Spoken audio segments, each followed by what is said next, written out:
Alhamdulillahi nahmaduhu wa nasta'inuhu wa nastaghfiruh wa na'udzu billahi min shururi anfusina wa min sayyiati a'malina.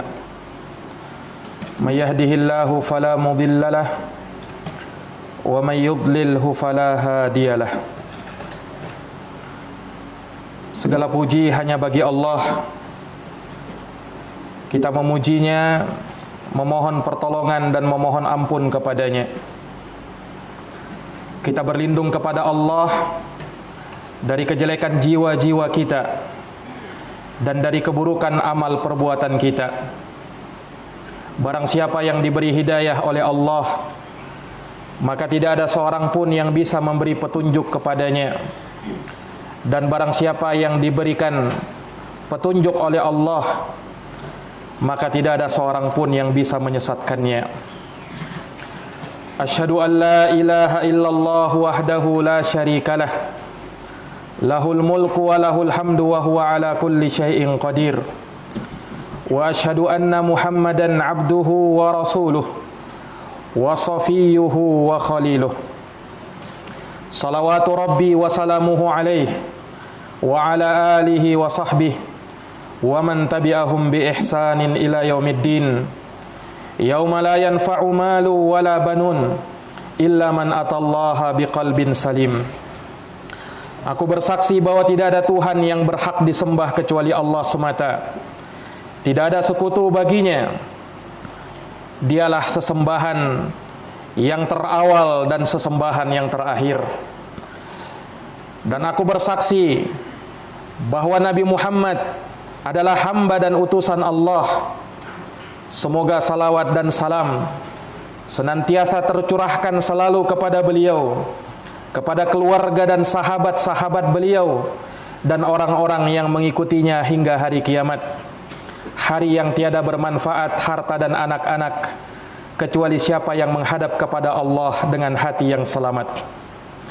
Faya ma'asyaral muslimin wa zumratal mu'minina rahimakumullah. Usikum wa nafsiya bi taqwallah faqad fazal muttaqun. Wahai sekalian kaum muslimin, kaum mukminin rahimakumullah, aku wasiatkan kepada diriku dan kepada seluruh jamaah untuk kita senantiasa bertakwa kepada Allah Subhanahu wa taala. Karena sesungguhnya amat sangat beruntung mereka-mereka yang bertakwa kepada Allah. Faqad qala Allah Ta'ala fi kitabihil karim. Allah Ta'ala berfirman di dalam Al-Quran yang mulia, Ya ayyuhalladzina amanu taqullaha haqqa tuqatih wa la tamutunna illa wa antum muslimun. Wahai orang-orang yang beriman, bertakwalah kalian kepada Allah dengan sebenar-benarnya ketakwaan, dan janganlah kalian mati kecuali dalam keislaman. Wa qala azza man qail, Ya ayyuhalladzina amanu taqullaha wa qulu qawlan sadida yuslih lakum a'malakum wa yaghfir lakum dunubakum wa man yuti'illaha wa rasulahu faqad faza fawzan 'azima. Wahai orang-orang yang beriman, bertakwalah kalian kepada Allah dan ucapkanlah ucapan-ucapan yang lurus. Niscaya Allah akan memperbaiki amal-amal kalian dan akan mengampuni dosa-dosa kalian. Barang siapa yang mentaati Allah dan Rasulnya, maka sungguh ia telah beruntung dengan keberuntungan yang besar. Sidang jamaah Jumat yang dirahmati dan dimuliakan oleh Allah Subhanahu wa taala, dari perkara yang hendaknya diingat oleh setiap muslim dan muslimah, bahwa sesungguhnya Allah Subhanahu wa taala telah memuliakan umat ini, umat al-Islam, dengan berbagai macam keutamaan. Allah Subhanahu wa taala menjadikan umat Islam sebagai umat yang terakhir, namun mereka adalah umat yang termulia di sisi Allah dan umat yang akan pertama menginjakkan kakinya di taman-taman surga.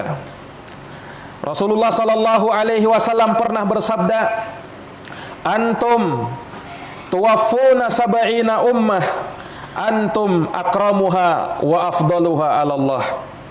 kalian umat Islam adalah yang menyempurnakan 70 umat. Telah berlalu di belakang kita 69 umat. Umat Islam adalah umat yang ke-70. Dan kalian, kata Rasulullah, adalah yang paling mulia dan paling utamanya di sisi Allah Subhanahu wa taala. Dalam hadis Abu Hurairah, Rasulullah sallallahu alaihi wasallam juga menegaskan, "Nahnul akhirun as-sabiquna dukhulan lil jannah." Kalian umat Islam adalah umat yang terakhir. Namun bersamaan dengan itu, kalian adalah umat yang pertama dimasukkan oleh Allah Subhanahu wa taala ke dalam surga. Sidang jamaah Jumat yang dirahmati dan dimuliakan oleh Allah Subhanahu wa taala. Di antara kemuliaan yang Allah berikan kepada umat Islam, Allah jadikan adanya amal-amal kebaikan yang terkadang amal tersebut adalah amalan yang ringan, amalan yang mudah, ringkas, akan tetapi Allah siapkan bergudang-gudang pahala dan kemuliaan. Allah Subhanahu wa taala telah menjadikan untuk umat Islam adanya musim-musim kebaikan, di mana pada musim-musim tersebut Allah akan lipat gandakan setiap amal kebaikan yang dikerjakan.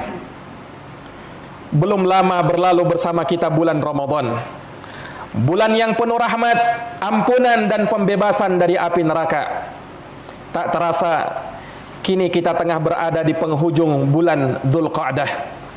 Dan tidak lama lagi insyaallah taala kita akan menghadapi bulan yang mulia, yaitu bulan Dzulhijjah. Bulan yang Allah Subhanahu wa taala istimewakan dari bulan-bulan yang lainnya.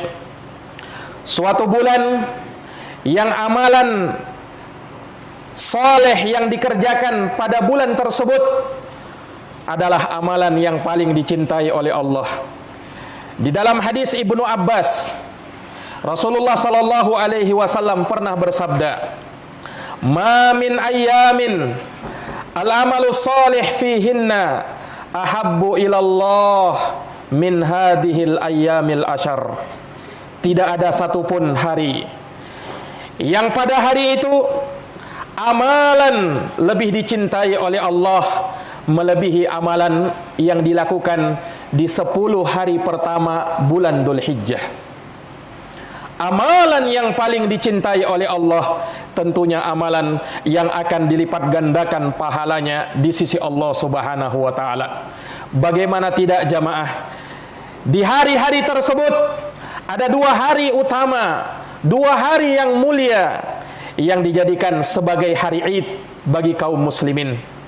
Hari tersebut yang pertama adalah hari Arafah dan yang kedua adalah Yaumun Nahar, hari An-Nahar. Hari Arafah yang jatuh pada tanggal 9 Dzulhijjah. Di hari tersebut pada sore harinya Allah turun ke langit dunia. Kemudian Allah berfirman, "Siapa yang berdoa kepadaku, aku akan kabulkan doanya. Siapa yang meminta ampun kepadaku, aku akan ampuni dosa-dosanya." Hari tersebut adalah hari yang mustajab untuk kita berdoa.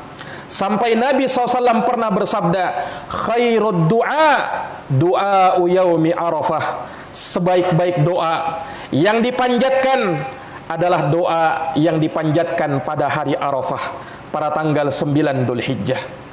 Di hari tersebut kaum muslimin disunnatkan untuk berpuasa. Puasa Arafah namanya. Di mana Rasulullah sallallahu alaihi wasallam pernah ditanya tentang keutamaan puasa Arafah, maka beliau bersabda, "Yukaffirus sanatal madiyah wal baqiyah." Puasa Arafah adalah puasa yang menghapuskan dosa selama 2 tahun. Tahun yang lalu dan tahun yang akan datang. Itulah keutamaan dan kemuliaan puasa Arafah. Hari setelahnya, yaitu pada tanggal 10 Dzulhijjah, itulah yang dikenal dengan Yaumun Nahar, hari penyembelihan, hari raya Idul Kurban, hari raya Idul Adha. Dalam hadis Abdullah bin Qurat radhiyallahu taala anhu, Rasulullah sallallahu alaihi wasallam menyebutkan keutamaan hari itu. a'zamul ayyami 'indallah yaumun nahar. Seagung-agungnya hari di sisi Allah adalah yaumun nahar, hari penyembelihan, hari raya Idul Adha. Bahkan sebagian ulama menyebutkan bahwa hari raya Idul Adha lebih utama daripada hari raya Idul Fitri. Sebab pada hari raya Idul Adha terkumpul padanya dua ibadah sekaligus. Ibadah salat Idul Adha yang kemudian dilanjutkan dengan ibadah menyembelih hewan kurban. Jamaah sekalian yang dirahmati oleh Allah Subhanahu wa taala, maka termasuk dari ibadah yang mulia yang Allah Subhanahu wa taala syariatkan di hari tersebut adalah kaum muslimin menyembelih hewan kurban mereka. Ibadah tersebut adalah ibadah yang mulia yang Allah gandengkan penyebutannya di dalam Al-Quran bersama ibadah solat.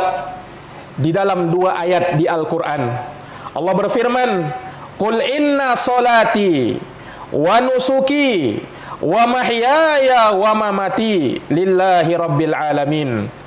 Katakanlah, sesungguhnya solatku, sembelihanku, hidup dan matiku hanya untuk Allah Rabb semesta alam. Dan di dalam ayat yang lain Allah menyatakan, fasolli li rabbika wanhar. Tegakkanlah salat karena Rabb kamu dan menyembelihlah sembelihan kurban.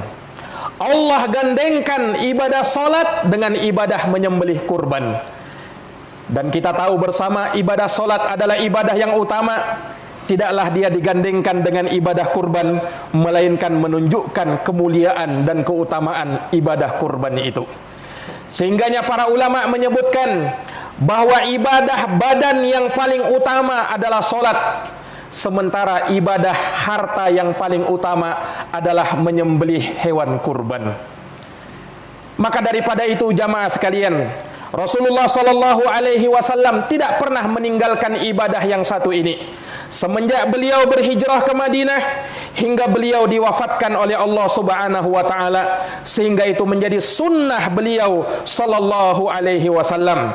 Di dalam hadis Anas bin Malik yang diriwayatkan oleh Imam Al-Bukhari dan Imam Muslim, dohan Nabi sallallahu alaihi wasallam bikabshain amlahain aqranain dzabahahuma biyadih. Nabi sallallahu alaihi wasallam menyembelih hewan kurban dengan kambing kibas. Dengan kambing kibas, yaitu dua ekor kambing yang warnanya cantik, yang bertanduk, dan Nabi sallallahu alaihi wasallam menyembelih dengan kedua tangannya sendiri. Allah jadikan menyembelih kurban sebagai bahagian dari syiar Allah yang dengannya kita beribadah kepada Allah, mengagungkan syiar dan perkara yang terhormat di sisi Allah. Allah berfirman, "Wa may yu'azzim hurumatillah fahuwa khairun lahu 'inda rabbih." Barang siapa yang mengagungkan perkara-perkara yang terhormat di sisi Allah, maka itu lebih baik baginya di sisi Rabb-Nya. "Wa may yu'azzim sya'airallah fa innaha min taqwal qulub." Barang siapa yang mengagungkan syiar-syiar Allah, maka itu dari ketakwaan yang ada di dalam hati. Maka jamaah sekalian, ketika kita menyembelih kurban di hari raya Idul Kurban, yang sampai kepada Allah bukanlah daging-dagingnya, bukan pula darah-darah yang dialirkan, akan tetapi yang sampai kepada Allah adalah ketakwaan kita kepadanya. La yanalallaha luhumuha wala dima'uha walakin yanaluhu taqwa minkum. Yang sampai kepada Allah bukan darah-darahnya, bukan pula daging-dagingnya, akan tetapi yang sampai kepada Allah adalah ketakwaan kalian kepadanya. Maka barang siapa yang diberikan keluasan oleh Allah, hendaknya mereka melakukan sembelihan kurban. Nabi SAW mengingatkan umatnya, "Waman wajada sa'atan falam yudhahi fala yaqrabanna musallana." Barang siapa yang diberikan keluasan namun dia tidak menyembelih hewan kurban, maka jangan sekali-kali ia mendekati musolla kami, jangan sekali-kali ia dekati tempat ibadah kami, kata Rasulullah sallallahu alaihi wasallam. Jamaah yang dirahmati oleh Allah, kita menyembelih kurban Itu sebagai simbol bentuk kesyukuran kita kepada Allah atas segala nikmat yang Allah anugerahkan kepada kita. Betapa banyak karunia yang Allah berikan, betapa banyak nikmat-nikmat yang Allah tundukkan kepada kita. Allah inginkan kepada kita berkurban yang dengannya kita bersyukur terhadap nikmat Allah Subhanahu wa taala tersebut. Makanya Allah Subhanahu wa taala berfirman di dalam Al-Qur'an, "Faqulu minha wa at'imul qani'a wal mu'tar, kadzalika sakharnaha lakum la'allakum tashkurun." Maka makanlah sebahagian dari hewan kurban tersebut dan beri makanlah orang-orang yang membutuhkan, orang-orang yang menjaga dirinya tidak meminta-minta dan kepada mereka yang memintanya. Demikianlah kata Allah, kami tundukkan hewan-hewan kurban tersebut la'allakum tashkurun, agar kalian betul-betul mensyukuri nikmat Allah Subhanahu wa taala. Sidang jamaah Jumat yang dirahmati oleh Allah, tentunya menyembelih kurban ini mengingatkan kepada kita akan suatu peristiwa yang agung, peristiwa yang fenomenal, peristiwa yang diabadikan di dalam Al-Quran, yaitu sunnahnya Nabiullah Ibrahim alaihi salatu wassalam bersama anaknya Nabiullah Ismail alaihi salam, di mana di dalam kisah yang ma'ruf Allah Subhanahu wa taala ketika mempertemukan Nabiullah Ibrahim bersama Nabiullah Ismail anaknya, Allah Subhanahu wa taala menguji mereka dengan ujian yang besar. Nabi Ibrahim dimimpikan oleh Allah, dan mimpinya para nabi adalah wahyu dari Allah untuk menyembelih anak sematawayangnya Nabiullah Ismail alaihi salam. Berat rasanya, namun perintah dari Allah harus dijalankan. Ibrahim datang kepada putranya Nabiullah Ismail, meminta pendapat anaknya, "Bagaimana pendapatmu wahai anakku?" Maka dengan sabar dan tabahnya Nabi Ismail berkata, "Ya abatif alma tu'mar satajiduni insyaallah minas sabirin." Wahai bapakku, jalankan perintah Allah Subhanahu wa taala. Insyaallah aku akan menjadi hamba yang bersabar kepada Allah Subhanahu wa taala. Maka dengan pengorbanan Nabiullah Ibrahim, kejujuran dan ketulusan Nabiullah Ibrahim, Allah tebus Nabi Ismail dengan sembelihan yang besar. Fadainahu bidzibhin azim, dan kami tebus Nabiullah Ismail dengan sembelihan yang besar. Ujian dari Allah Subhanahu wa taala, namun subhanallah membuahkan pengagungan kepada Allah, syariat yang besar yang sampai pada hari ini terus diamalkan dan dilanjutkan oleh umat Islam, umat yang mulia di sisi Allah Subhanahu wa taala. Aqulu kama tasma'un. Barakallahu li wa lakum fil Qur'anil azim wa nafa'ani wa iyyakum bima fihi minal ayati wa dzikril hakim. Aqulu qawli hadza wa astaghfirullah li wa lakum wa lisairil muslimina min kulli dhanbin fastaghfiruh innahu huwal ghafurur rahim.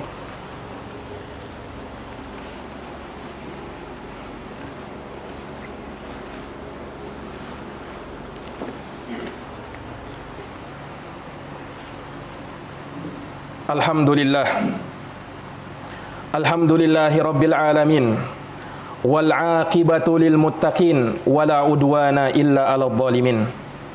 Segala puji hanya bagi Allah Rabb semesta alam. Kesudahan yang terbaik hanya bagi mereka yang bertakwa kepada Allah, dan tidak ada permusuhan kecuali kepada mereka-mereka yang zalim. Asyhadu an la ilaha illallah wahdahu la syarikalah, ilahul awwalina wal akhirin. Wa asyhadu anna Muhammadan abduhu wa rasuluhu shadiqul amin. Aku bersaksi bahwa tidak ada Tuhan yang berhak disembah kecuali Allah semata.